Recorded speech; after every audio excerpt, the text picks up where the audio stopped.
Hello, everyone. My name is Aaron Woodson. I am doing a short biographical talk on week five's poetry. Two of my poems that I did was called I Go Back to 1937 by Sharon Olds. And my second poem is called Bright Star by John Keats.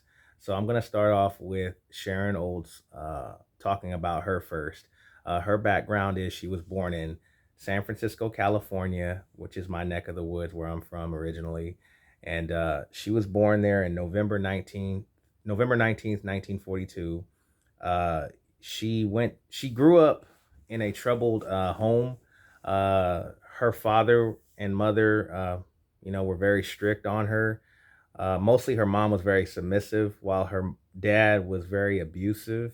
I guess she recalled him tying her to a chair one time, and she wasn't allowed to, pretty much have a life except for, reading. And she grew up Calvinist, and at one point she became an atheist. And so the poem that she wrote called I Go Back to May 1937, she what I got out of that poem, it was just a very well written poem. She pretty much talks about family, she talks about nature, and she intertwines the two, but she just goes back and reminisce on the bad, and then she just there's certain words, key words in her poem that really stick out.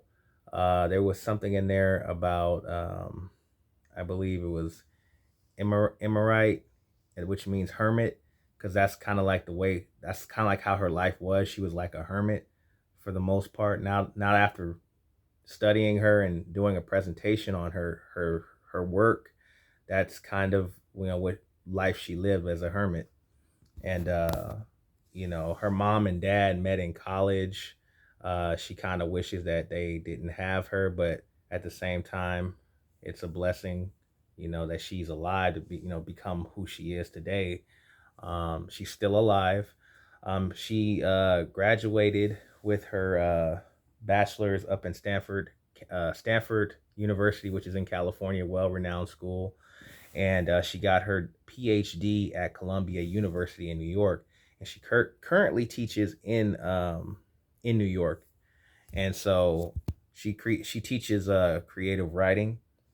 Um, just the style she uses is narrative, from what I've studied with her, especially that poem. It's a narrative form, and you know she pretty much just lays it out for you in that poem. Now my next author person I want to speak about is John Keats. He was born in London. If I can pull up his stuff real quick, he was born in 1795, so barely going into the 17th century. He died very young. He died at the age of 25. So he died on October 1795. He obviously is an English poet. He published 54 poems, and he published 3 volumes. Uh, One of his most well known poems that he wrote, that I covered, was Bright Star. Very beautifully written poem. He pretty much compares being with the love of his life, comparing that to a star. And what I studied was that the star represented isolation, it represented brightness and hope. And that's kind of what he compared his love life to. He had a love interest by the name of Fanny Mays, I believe it was, and he didn't want the relationship to end. He just wanted to lay on her chest and hear her heartbeat. And it was just a really beautifully well written poem. Uh, and he he is very decorated. He's got a lot of awards. He achieved a lot. he's definitely regarded as one of the greats, right up there with William Shakespeare, as one of the greatest lyric poets in English. Um, and yeah, same with Sharon Olds. She's highly decorated too. She actually won the Pulitzer Prize and the T.S. Eliot Prize.